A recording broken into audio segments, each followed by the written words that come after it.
Hey. If you're coming on and you can hear me, give me some love. Give me a love heart, guys.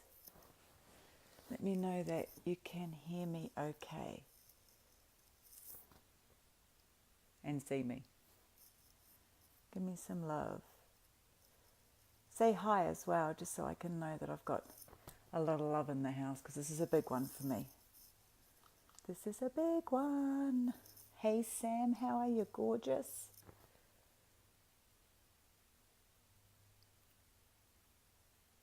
Hey Karen, how's it in beautiful New Zealand, honey? Can you hear me okay? Give me some love. You might be a little bit delayed because I can't see any love hearts, but I don't want to get started until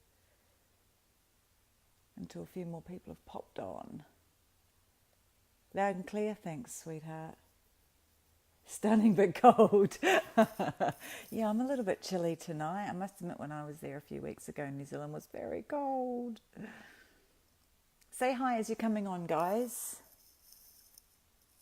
Hey, Sharma. I'm just going to share it on my page. Where are you coming in from, Sharma? I just need to put my glasses on because I'm blind as a bat. Here we go. Oh, cool. There's lots of people coming on. I'm so excited to share this. It's going to be huge. It's going to be huge. I'm just sharing it into my group, so just give me a minute. Oh, thanks, Carolyn. Karen? Carolyn. God. Tell you what, we haven't aged a bit, right? Like, I haven't seen you since school, would I? We haven't aged a bit.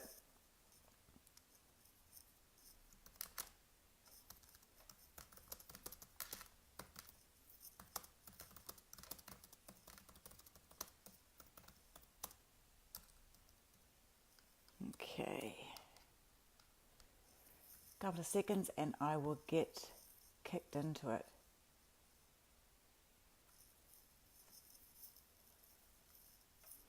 Thanks for the love, guys. I need that right now. This is really big for me. Share my story.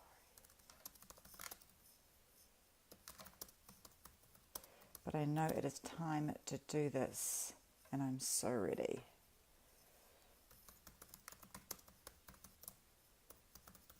Say hi as you're coming in, guys. Let me know who's on. Hey, Helen. Hey, Katie. Who's on? This is so exciting. You're probably going to get sick of seeing me because I'm going to be on here a lot now. Okay, so I've just shared that into my group. So I don't know if many of you caught my live the other day, but it was the reason I explained why and why now. Now, what I'm actually going to do is I'm going to push it over so I don't see who's on, but I'll keep coming back and checking because I get distracted. And once I get into the flow, I don't want to be stopping. So, who watched my live the other day about my why and why I was doing this? Hey, Liz, how are you, beautiful? Just say hi as you're jumping on. Hey, Katie. And it was about why now? Why am I sharing something so deep and something so emotional and something that's really quite private? And the reason is because over the last 3 months, I've had a massive shift in my sexual energy, in how I see sex, how I now see my womanlyhood, which I'll explain to you soon, how I now see myself as a woman, and as a feminine woman, not as someone who used sex as power, etc., etc. So the reason why I've come on to do this now is because I believe this is the missing piece to what I was brought here to do, to just help all the women that are and men, because this happens to men, that are in this emotional place. So I am going to say hi as you're coming on. Give me some love. I'm going to tell you my story. This is the first part to to really owning what I will be doing moving forward, owning my past. I have released a lot of trauma, a lot of emotional trauma that I've had trapped in my body. I've released a lot of fear. I don't sit in self-doubt anymore. I'm not afraid to be seen, and that's a really big one. And from someone who has been sexually abused, that's usually what actually ends up happening, is that you don't want to be seen. I've released so much blame around it because I blame myself. I've released so much guilt. Now, I'm going to get into it. I'm going to tell you my story. And I'm not telling it to get any, oh, poor Lisa, or poor Lisa, that's terrible, I can't believe it happened to you. I am 100%, how would I put it? Content, completely content in my life, and I've 100% released what happened. I don't hold any anger around it. I don't hold any in abuse. I don't hold any doubt around myself. As I said, I don't hold any turmoil trapped in my body. I have actually no emotional attachment to it. I have no physical sickness around it. I don't have the fear inside me. I really stand in myself as a beautiful woman who deserves to be loved, who before I never thought that. And it was the missing piece. And it's funny, it's the last big thing I've done, but it was the missing piece to myself moving forward and helping other people with the same. And it's usually the thing that you don't want to do is the thing that you should do. So that was interesting. So take you back to my childhood. I had an interesting childhood. I had a very loving family. Like, my mother was one of the strongest women I know. I just absolutely adore her. She was beautiful, really, really beautiful. She was strong. I actually look back now, and everything I went through, she went through. So that's everything I went through, she actually did. So when I was, well, the big stuff, when I was born, and I only recently found this out the other day. It was my birthday, and Mum said, she said, this is the same day that I divorced your father. And I'm like, what do you mean? You divorced him? He left about 6 months after I was born, didn't he? And she said, no. She said, I was lying in the hospital with you in my arms, and he walked in and he said to me, I'm leaving you. And that was when she found out. Then, because I was premature, I was 3 months early. I could fit in a little shoebox, or a little top of like a big shoebox. And she said that she took me home from hospital 2 weeks later, and he was packing up his stuff and he left. So that was the first.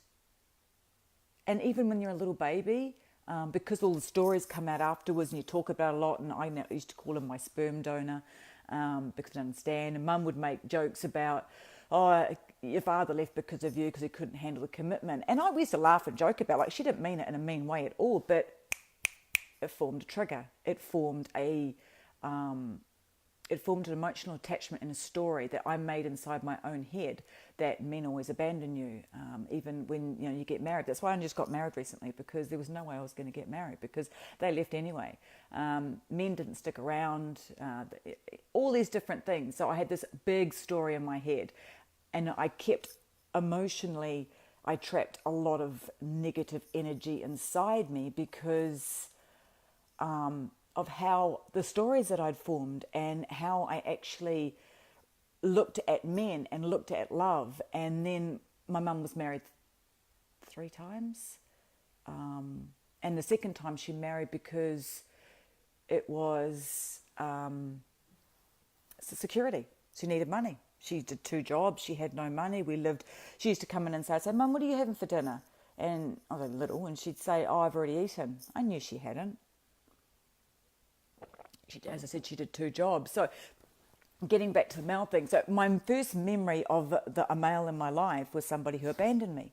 So I had massive abandonment issues. I couldn't... and then it followed on from there. All the men I loved in my life left me. Mosquito. All the men in my life left me. So then I started chasing, as I got older, the bad boys, because I knew they'd lose me. They'd leave me. I knew it. And if they didn't, then I'd become such a fucking bitch that they would leave me. They would end up leaving me. So I could turn around and go, see, told you so. They all leave you. all men leave you, they're assholes. And it's really interesting that it was a place I loved because it was a place I knew. I didn't know how to fully love. I didn't know how to fully commit. I didn't know how to give myself to a man. I didn't know, and that's just one part of the sexual and loving. And so therefore I didn't know how to love myself fully. I didn't. It had a whole spiral effect, that one instant in your life. And it's interesting how, as I said, you start putting on the masks because men leave you. So then my mask went on for men. I couldn't let them fully see me. I couldn't let them know. I couldn't let them fully into my heart. Another mask went on. Mum used to say when I was a child that I would run into the supermarket. This is so funny. And I would grab onto men, as I was little, grab onto men. I'd look up and I'd go, "Are you my daddy?" Give me some love on that one. That is so funny. And I'd say, "Well, are you my daddy? Are you my daddy?" And she'd get really fucking embarrassed. She really would. She'd get really, really embarrassed. But she understood why, because, and that's why when I was older too, when I started dating, I always went for older guys. It was like I was looking for my father figure. Then when I was a little bit older, as I said, Mum married my second father, who, there was no love in the house. The only love I had was from my mum. He used to beat the shit out of me. I remember walking across the lounge and I had a cup of coffee, a cup of tea, mum drank tea, a cup of tea from my mum. And I remember him saying, "Don't you drop that." I was so petrified that I just dropped it. I instantly dropped it. And I ran because he was about... And so then I didn't like men because they just hurt you. So then I started, another story formed and another trigger, and all these things started happening around that. And he didn't do it all the time, but he did it as a trigger for him. So I then took on his emotional baggage. So I then took on all his shit. So the things that had happened to him in his childhood were then passed on to me. So you can see how everybody just keeps passing on their stuff without even realizing. Another big reason why I had to break the cycle. And so he used to, when he used to beat the shit out of me, he'd then be so friggin' nice to me. So that was another story I formed, that men are mean to you, but then they're nice. And it was just all these different things around men were coming up. And I didn't really understand, as I said, when my father left, when he walked in and said, "I'm leaving," the day I was born, but then the story was then created afterwards around it, and I called him my sperm donor. I have recently made completely, I know that he did the best he could do with what he had. Then Mum finally divorced my second father, and I then proceeded to see him say he was going to commit suicide. He took us through the biggest emotional turmoil a woman can go through. It caused her to have a nervous breakdown. She had to get an ADO? I don't know what country you're in. It's when you can't see your kids. So we had to then move to a place where we couldn't tell anybody where we were, because he said he was going to come around and kill her if he couldn't have her, no one else could. Blah, blah, blah, blah. So then I formed another attachment to men. So I formed more stories around men, more trauma trapped in my body around men. I hated men. I just, yuck. They just repulsed me because I hadn't seen really anybody apart from my brother, who's a divine creature, and protected me. It couldn't see. And I remember Mum going to my second dad's doctor and saying, "Is he going to kill himself?" Because he slashed his wrist, but he did it this way. This is when he did the big one. He did it downwards, because he knew that if he slashed it and then he rang her and hung up, that he wouldn't die, because the only way you can really die is to slash your wrists across that way. So I then proceeded to see my mum hit the bottle. Not bad, but she drank a lot. She had a nervous breakdown. She went to quite a dark place, like she wouldn't get out of bed, and that was really quite sad. I wonder if she's watching. Mum, if you're watching, I love you. I love you so much. I can't see who's on. Give me some love, guys. I want to see some love. love. Tell me if you're on. If you're on watching, say hi. I want to see who's on. I really like to know you're here. Just say hi. And then, what happened next? Money was a really big thing. So not only did I have abandonment issues, did I have male issues, I didn't know how to do love. I didn't know how to even though I said my mum was, it was the male love I didn't know. We were from a very poor, very, very poor family. Like, I used to get my brother's hand-me-downs. It was really quite embarrassing going through school. Hey, Robin, how are you, gorgeous? Hey, Kylie. So that was a part of my life that I formed then a relationship around money. So money became things like Mum used to say, you only need enough to get by. Rob Peter to pay Paul. What else did she used to say? I remember she had these envelopes and she'd take one out from the other. And she used to say, never get rich, because rich people end up having so many problems. They have so much turmoil in their life. They look they're really happy, but they're not. So only ever make enough money just to get by. Hence comes on my money story. So now I create a story around money. So that's another reason why I would only get to a certain level in my businesses and I would stop, because it was like, oh no. Oh, and the other reason, it just came to me, the other reason is my dad was a gambler. My second dad was a gambler, and he gambled away all our money, and he never told Mum. I think he liked horses and dogs from memory. Horses and dogs. And I didn't know this up until a couple of years ago as well. Oh, no, sorry, I didn't know this about 10 years ago as well. So it was really interesting. So, if you have money, you lose it fast. That was another one. And all these different things around money. So then I formed this money story, right? So I would always get to a certain level in my business, self-sabotage. I would always just make enough just to get by, just enough to do this, just enough to do that. And I would never exceed in my life because I had this story. And it's not consciously, it's subconsciously. So your subconscious goes to protect you. So every time I would get to a certain level in my business, my subconscious would cause some sort of struggle or some sort of victim mindset thing around it that would cause me to self-sabotage myself, or cause me to go into overwhelm, or cause me to go into a place where I would stop my business. I would stop. And I could never work out why. So this is another story. And then when I was about 9, my first lot of sexual abuse came in. Came in, is that the word to use? Came in. I want some love right now, guys, please. My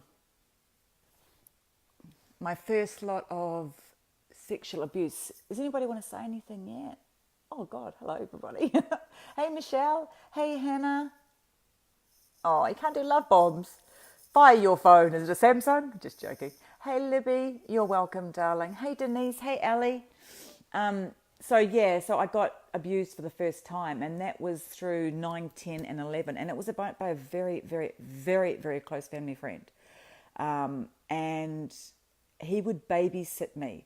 And he would babysit with me when my mum, and the ones that I'd only just started to remember because I blocked a lot of it out. Like, we kept a lot of things suppressed, and that's a lot of more bad energy stored up in our body. He would get me to, Mum would leave to go to tennis, and he would go into her bedroom, and he would call me in there, and he'd do things like, "Oh, look what I've got for you," and he'd open up the clothes, and he'd say, "Come in here." He'd coerce me in there. He would be, "Don't tell your mother, but she's okay with this, but she doesn't want to discuss it. This is between you and I," and all this sort of bullshit. And you don't want to hurt your mum, and all this sort of carry on. And it was emotionally, it fucked me up emotionally. Even just that part, because I thought Mum was okay with it, and because I never said anything until later on, because Mum was so happy.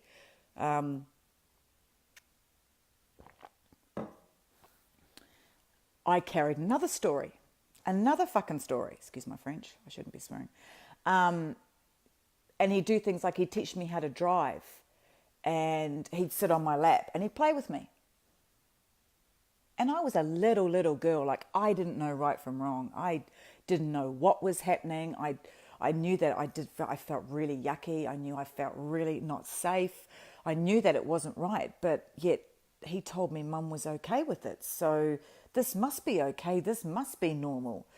So that was a part that really caused a massive dent in my life. It caused me to be really emotionally screwed up when it came to sex, because later on in life I remembered it. Now, I knew there was a time that Mum came home once and he quickly got me to leave, and I was like, okay, well, that's weird. And I started sort of thinking, this can't be right, this can't be good, there's something can't be right. And then we did find out later that he used to sexually molest young kids, and nobody knew. So that was really interesting. I'm just talking as things are coming, okay?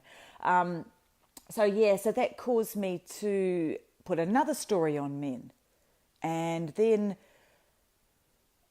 I lost my virginity really early because I just thought sex was a power. Sex was powerful. Like, I watched him getting aroused. I watched him getting excited. I watched him like a man was showing me attention. And he was an older man. And because of my dad leaving me, remember, when I was so young, and all the abandonment from all the men, this was a man that was showing me some attention. So as a little child, I thought, okay, great.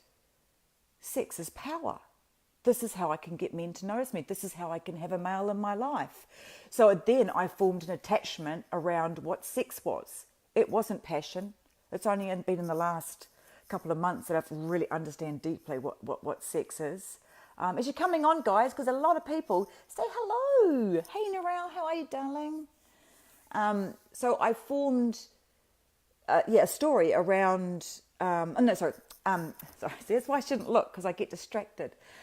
So then I thought, okay, sex is power.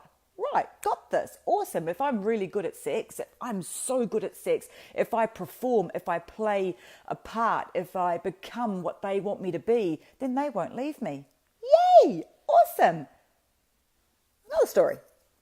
So then I started using sex as a weapon.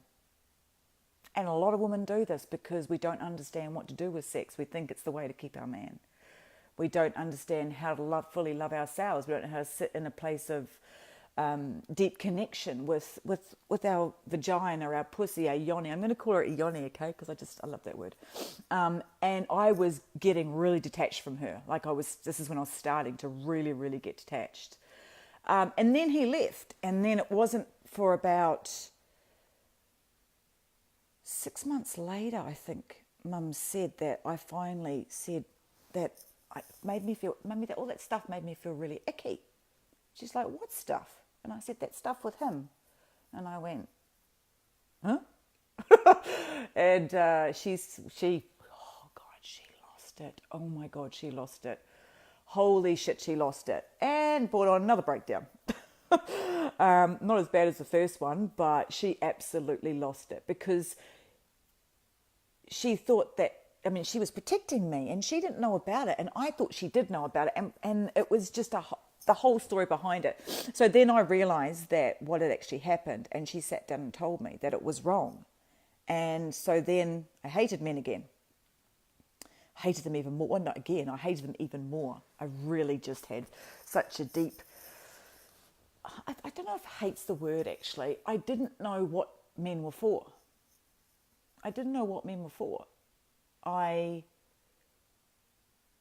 thought men... Well, I had no attachment to what a male was for in a person's life. I knew that they provided money. I knew that they provided a place for you to live in. I knew they provided security because Mum always said that she married for security. But I didn't know anything about love. So I was completely detached. And then when I was 19, I can't remember exactly what I was, 18 or 19, I got sexually abused again. And this one really hit home because this person was like a father figure. So this one really, really ripped me to pieces. And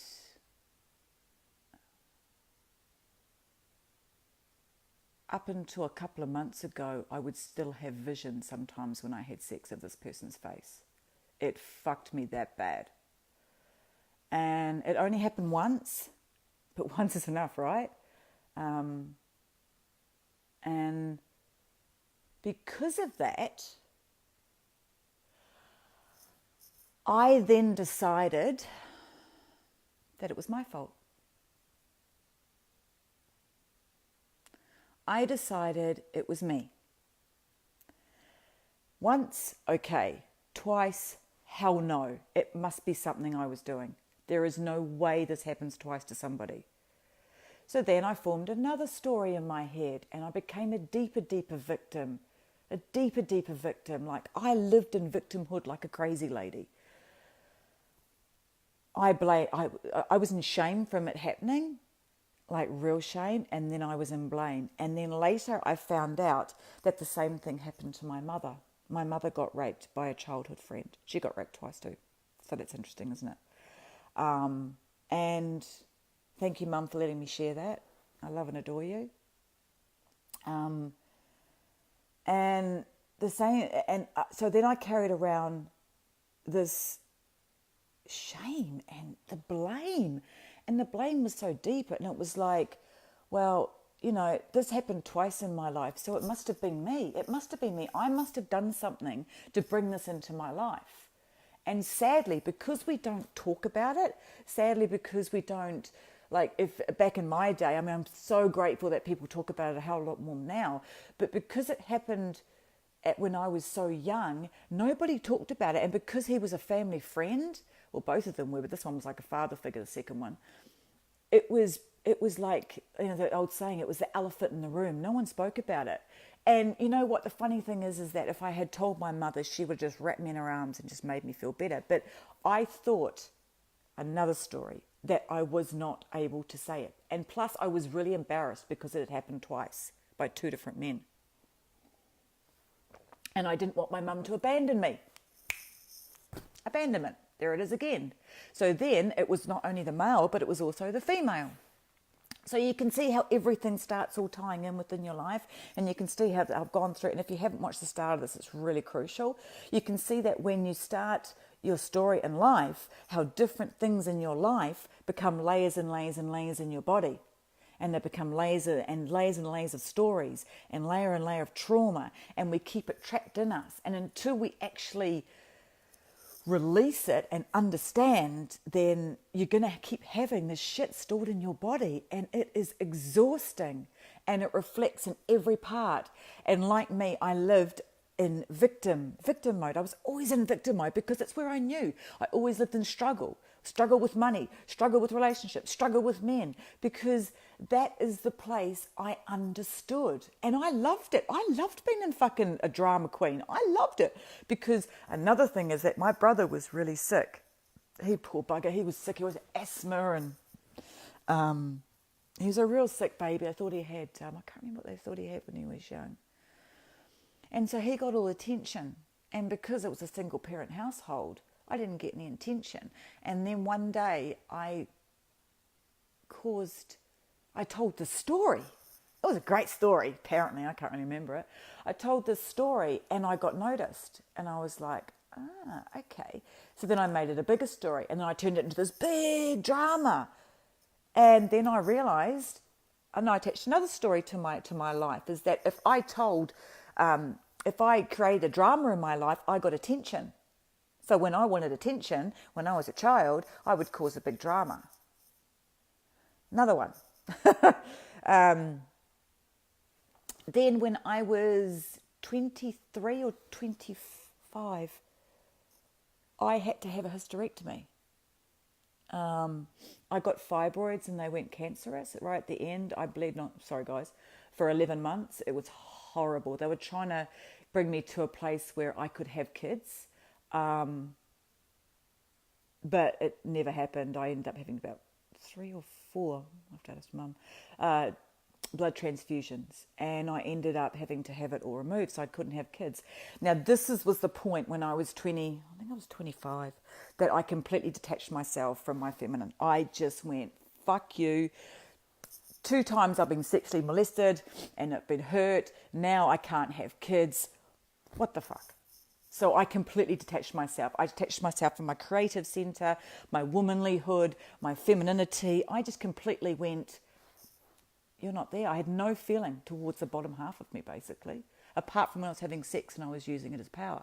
That's the only thing I knew that she was used for. Then I started yo-yo dieting, because if I got seen and when I lost weight and I started feeling really, really good about myself, and if a male would start making a comment or people would start noticing, I'd start freaking out. I'd be like, oh God, oh shit, oh shit, oh shit, oh shit. What's going to happen? What's going to happen? Am I going to get molested again? Am I going to get sexually abused? Is something bad going to happen to me? So I would start eating, or I'd drink. I would drink so much alcohol because that put on weight, and I would numb the pain at the same time. I would numb the pain. And that then led me to become an addict and an alcoholic.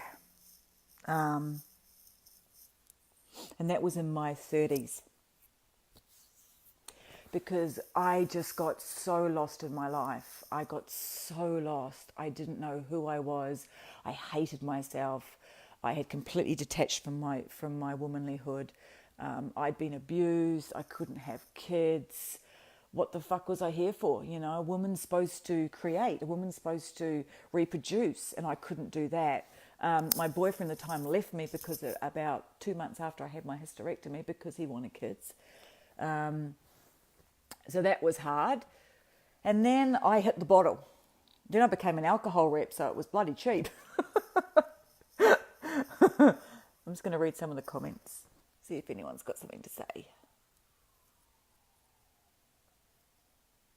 Hey Andrew, hey Paul, hey Brandon, so cool to have some men in the house. Hey Tracy, hey Mark. Hey Hannah, how are you, gorgeous? Oh, I'm loving the love. Thanks, guys. The love is just helping me push through this. You are all amazing. Hey, Julie. Thanks for joining me, guys. Say hello if you haven't said hello. I'd love to know who's been here. And so, yeah, and then I hit the bottle. And as I said, an alcohol rep, it was cheap. I mean, come on, give me some laughter on that one. It was a great industry to be in. And then I found out that my grandfather was an alcoholic. So addiction is in my body. It's in my genes. It's in my DNA, what it was. And I did some stupid shit. I hurt some people I love. I wasn't a nasty drunk, because I was the life of the party.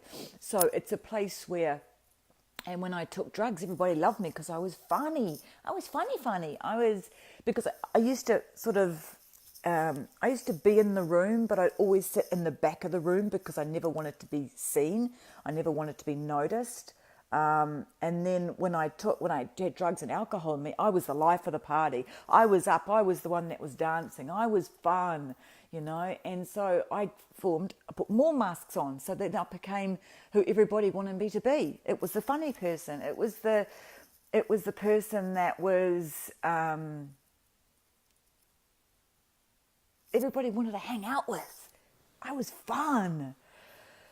So then, and the only way I could be like that was if I had substance in me, because I was always sitting at the back, just sort of like, just doing enough just to be in the room, but not enough to be noticed too much.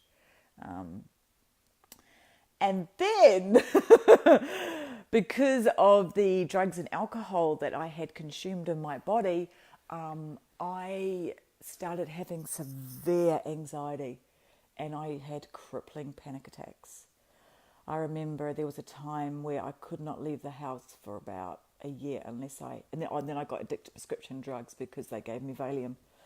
and I've got a rug around me because I'm cold. And Valium was the only thing that got me out of the house. It was the only thing that got me out of the house. If I didn't have Valium, I couldn't go into a room where there was a group of people. I remember standing in the supermarket once, and my partner at the time, it's like New Zealand's Raro, Australian's Coolio, it's like the cordial. And I remember standing, this is my first attack, and I was standing in the supermarket, and I'm looking at the shelves, and I've got the shopping list, and I'd been on it for 3 days, and it was like Tuesday or Wednesday, and they always called Tuesday, Suicide Tuesday. And I was standing there, and I could feel myself going, oh my God, oh my God, oh my God, oh my God, oh my God.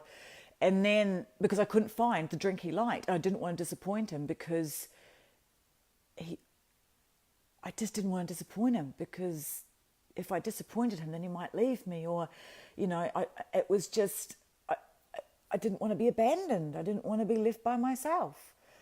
And I remember having like my first panic attack, and I felt like I was having a heart attack, and I went completely hot, and I felt my blood was racing, and I had the fear of fight or fight, and I ran. I just grabbed my bag because I couldn't find this cordial, and I sat in the car,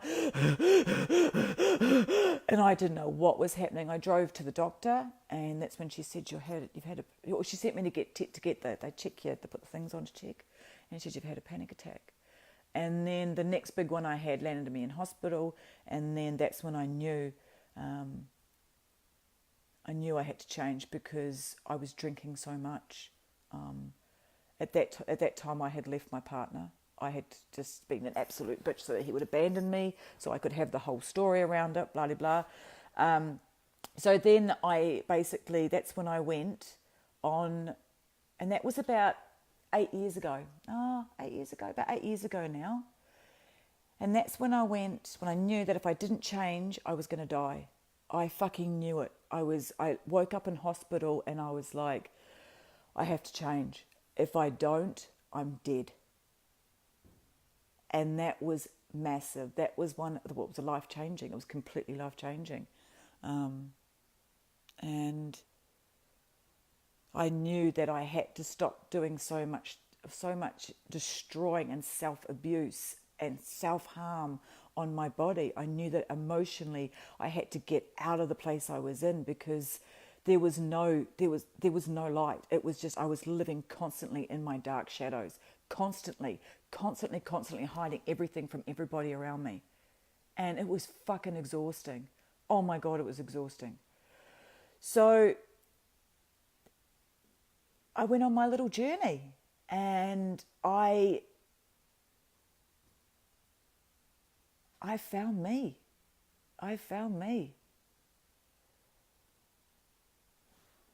Yeah, Libby, I remember the enormous amount of anxiety and panic attacks after drinking. Absolutely. And to hide them, you'd just go for a drink.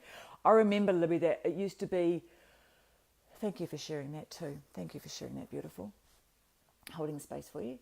I remember it used to be 5 o'clock. I'd get home and have a couple of glasses of wine, and then I'd make dinner, and then by the end of the night there'd be an empty bottle. I'd be like, oh, that wasn't very good. And then it got earlier and earlier and earlier. And I used to leave my job, go home, because I was on the road, no one knew. I'd be drinking at 2 o'clock.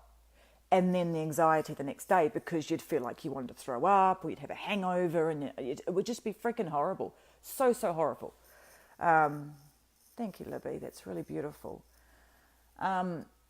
So then I went on my little journey. Now, if you're coming in here, you need to go back to the start, because I have shared, it's all parts of the puzzle, and you've seen how I've put on through abandonment, through sexual abuse, through my money stories, through, oh God, so much, how I use sex as a power, my yo-yo dieting, my hysterectomy, my drugs and alcohol spin, my panic attacks and anxiety, my addiction to prescription drugs, how I hated men, how I didn't know what to do sexually, how I numbed everything, how I completely went, nah, I don't know what this womanhood is for. I can't have kids. Sex is just, well, yeah, it's great. It's powerful. I feel like I'm, in control. The man stays around if I'm good in bed, blah. So all these big things, and I break it down at the start of it. So if you're coming on now, Coralie Fraser, I thought it was my mum. Mum's Coralie Barnard. Hey, Go back and watch it, because it will help you to understand where I am now. So then I went on my massive transformation, and I had some really deep conversations with my mum, and that's when I realised I was repeating her life. And I realised that, she'd been raped when she was young by a family friend, and all these different things that were happening in my life. She had a hysterectomy. Yes, she had 2 kids, but she never wanted kids. So that was another thing that got me, is that I thought my mum didn't love me. Sorry, that was another one. That was another one story I formed in my head. And so I realised that I was living her life. I was living my mother's life, and I love my mother. My mum is one of my best friends. She is a powerful, strong, beautiful woman who did the best with what she had. But I didn't want to live her life. And we've had this conversation. We've had this conversation really deeply. And she doesn't want me to live her life, and she was getting scared that I was doing it. And it would be interesting for you to have a look at your mum's life and see if there is any similarity, because I guarantee there is. You get your mum's, you get how you are at work is from your father, and everything else is from your mother. So then I went about and I had my transformation, and I got healthy. I went and saw a psychiatrist. I did hypnotherapy. And then I went even deeper and deeper and deeper, and I understood how the mind worked. I understood enough to be able to come off the prescription drugs, which I haven't really fully come off until a few months ago when I did my really, really deep healing, which is what's brought me to be able to sit and talk like this and not even cry and not have any emotional attachment to it, which is huge. No trauma in my body.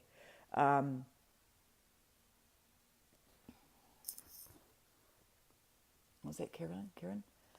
Yeah, you are. And it's 7 generations back. You get passed on everything from, and you'll find her grandmother was like it, and her great-great-grandmother, and all that sort of different thing. It's just, it's so deep. And this is the sort of thing that I now understand from all the work I've done. And now I've done it, and I've gotten a lot of training, and I've spent thousands of dollars of understanding how the body works, how the mind, how...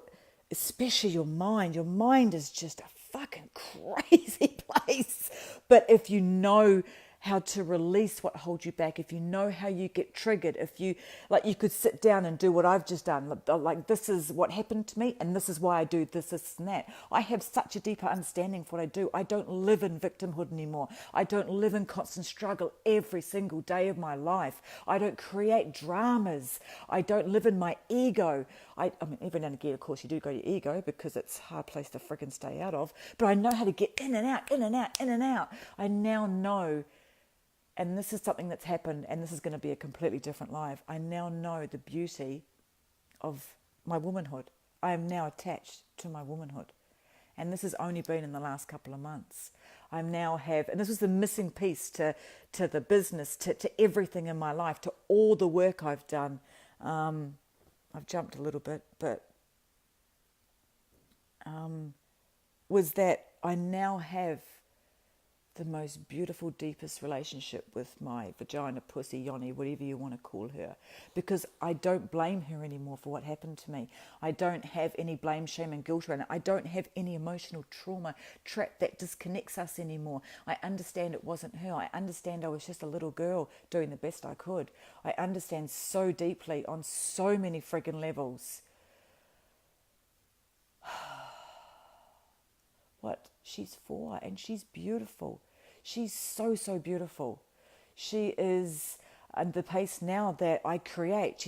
I was blocking money because I didn't have a connection to her. I was living so far in my masculine, and nothing wrong being masculine, believe me, but I lived for years in it, and now I have a beautiful balance. I understand what sex is. I understand that sex is passion. Sex is love. It's just all these different shifts that I have had are just phenomenal. My life is in a place where, and it hasn't been easy, let's be honest, it's been fucking hard, but it's been so worth it. And I'll go back, when I started my journey, I learned about the universe, manifesting, law of attraction. I read The Secret. That's what started me out on my journey. And that was, that was when I started understanding. I got it. I got it about all the different things that I was doing and what I was attracting into my life. I was attracting the struggle. I was attracting the victim. I was attracting the money problems. I was attracting the shit relationships. I promised myself on that spot that I would go 4 years without a relationship, 3 years without a relationship. I lasted 2 years and 8 months, and then I met Neil because I'd sorted myself out. I started to really love myself. I worked out what I was doing to self-sabotage every friggin' relationship in my life, male, female. I didn't know how to connect to females either. So then, and that's when I met Neil and I started my first online business, and I got to multiple six digits, and I self-sabotaged myself because I still had money problems. I still had all the money stories going on in my head. I still just enough to get by, don't be to rich people are no good, all that sort of stuff. So then I started basically understanding my money story. And if you don't know Molly Sapp, she is phenomenal. She's the one that helped me to understand how I was self-sabotaging myself and how I was playing the victim. And it was just from there, I just got stronger and stronger. Then I moved to Bali, became a global nomad, and started helping people because I have such a deep understanding for why you are where you're at, because I've pretty much done it all. And I've come out the other side. I mean, there's so much I'm still understanding about myself, but the biggest thing and the missing piece was connecting to my womanhood. I blamed her for so much throughout my year. I hated her. I didn't know what to do with her. I didn't know what to do with love. I couldn't have kids, so what was the point? What was the point? So I think that's pretty much it. And now, like in the last 2 months, I met a phenomenal princess, and she has taught me so much about myself, and that sex is passion, it's not power. Sex is love. That my yoni is beautiful. I'm going to do a whole live stream just on that friggin' subject. So you probably won't want to be there. But this is why now, from everything I've been through, and as I said, if you haven't watched the start, you need to watch the start because it plays it out. You see the layers that come in, the mask that goes on, the deep-seated wounds, the sexual abuse, the self-doubt, the anxiety, the drugs, the alcohol, everything is wrapped up. And now I'm free. I'm finally free. I'm free of all the trauma. I've done, as I said, in the last couple of months, I've done such deep-seated healing on my body that I don't hold. And when something happens to you, like when someone abuses you, you take on their trauma in your life. When somebody hurts you, because it's always about them, it's never about you, you actually lock that trauma in your life and you have it inside you, and it's exhausting. It's exhausting. And I knew that the sexual part was the last part and the hardest part that I was going to have to deal with. And that's why I went through my whole transformation, and then I knew that was the missing thing that it was finally time to deal with it. It was finally time to deal with it because I was never going to get any further. I kept hitting that block, just that block, and I never reached above it.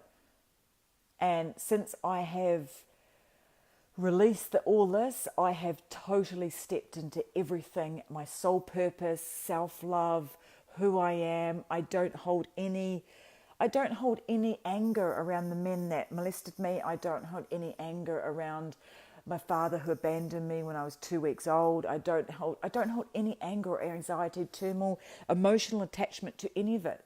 I mean, if you've been here from the start, do you think someone that held any sort of emotional attachment would not be bawling their eyes out by now? It was a pretty rough life I had, right? But I am so grateful for every single bit of it because it's brought me to where I am right now. And it's brought me to a place that I can help women and men exactly the same with whatever they're going through, whether it be money, business, love, relationship. I can step them through. I can guide them. I can live it with them because I have been there. And I could never do the sexual part before because I would start getting, I'd have a call and someone would mention sexual they'd been sexually tampered with, and I would close down. I'd be like, oh my God, I can't deal with this. After the call, I'd be in turmoil. I'd be reliving it in my head. It would be horrible. Well, now that's the missing piece. Now I stand completely in my truth, completely in my power, and completely in my feminine beauty. And it is divine. So I think that's it. I think that's all I'm really sharing at the moment. I also do want to do one about the gifts that I have been downloading and I have been bringing out, the light language, the clairvoyancy, the energy healing, and yeah, so much that's coming to fruition now that I've just got. You know what's happened when you get rid of all this stuff, even if it's one little thing, when you get rid of it, it makes room for some beauty to come in. You attract. It's a law of attraction. It's a law of the universe, right? What you focus on expands. When you release, you make room for something else to come in. So what's coming in now is just absolutely friggin' phenomenal. And I just want to help as many people sit like I am and be able to sit and tell their story if they choose to, or even sit and even think about it without having all this shit coming up for them, and all the anxiety and all the emotional hurt and pain, all the blame, shame and guilt, having to hide all the time, having to play a part, having to be someone that you're not, having to put all these fucking masks on because you think that this is the person that you have to be, when you don't. You're beautiful just the way you are. Everything you need is within you right now. You just have to remove the layers. You just have to write your own stories. You just have to step into the beauty that you are. Step into your truth. Your truth, not anybody else's. Oh, I didn't even do self-comparison. Oh my God, I used to compare myself to everybody. Everybody. Because I always wanted to be somebody else. I never wanted to be myself. I don't care if anyone is on this what's this thing called? A live stream going, oh my God, I couldn't give two shits. I love you and I release you, and there's the door. I'm here to help people who want to be helped, who want to be moved, who want to be, just guided into the most beautiful place of self-love, the mind clear, not live in fear, shame, blame or guilt or self-doubt or any of that. So anyway, I want to see if anyone's written something. I know you all have. I'm loving the love, guys. It's so beautiful. Oh my goodness, there's a lot here. I think it might be better if I come back. I need to go onto my computer because some of it folds under. If you have to get off now, I have shared my story. Thank you so much for coming on. I'm just going to go through and have a look. I love the love, and I had the most beautiful energy from everybody that was here. So it was divine. Look at the love hearts. I just want to see one from Libby.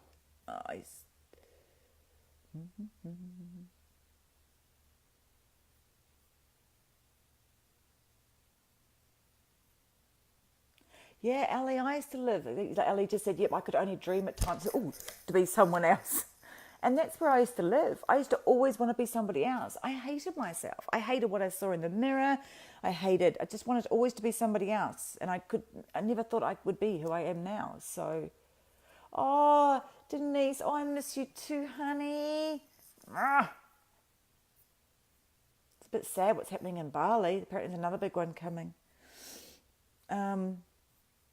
Okay, so it's not showing. But I see that you said something about that you got a download from your guides about seven generations. So when you're in now, when you're healing yourself, when I'm healing this trauma, I'm actually healing 7 generations before and 7 generations after. So you're also not only generations that have after you, you're actually healing seven generations before you. So the work you do now in your life is so important to your kids, to your future generations of your family. Absolutely imperative that you stop the patterns, that you release those timelines that make you sit, that people are going to keep reliving them. It's so important. That's just a whole nother live stream. This is the stuff that I'm learning so deeply. All right, everybody, thank you so much for coming on. I am going to go on later on, possibly tomorrow, because I'm actually going out to have a nice romantic dinner tonight with my husband. And so I'll probably come on tomorrow and reply. Thank you so much. If you're coming on watching the replay, just put any comments that if you'd like me to clarify anything, or you'd like me to talk deeper about something. If there's anything that's coming up for you right now as well that you'd like me to come on and do a live stream on later, post it. I'd love to help you. I really would. This is what I'm going to be doing so much more of now that I'm not afraid to be seen. I'm not afraid. So it's beautiful. So thank you so much. I was loving the love, and I can't see without my glasses. Thanks, guys. Thanks for listening. Thanks for coming in. Thanks for letting me share my story in such a beautiful space. Oh, look at the love. Ellie, I can see your face. And I will catch you all on the next live I do. Sending so much love to you, and have a beautiful night, afternoon, morning, wherever you are in the world. Mwah. See you guys.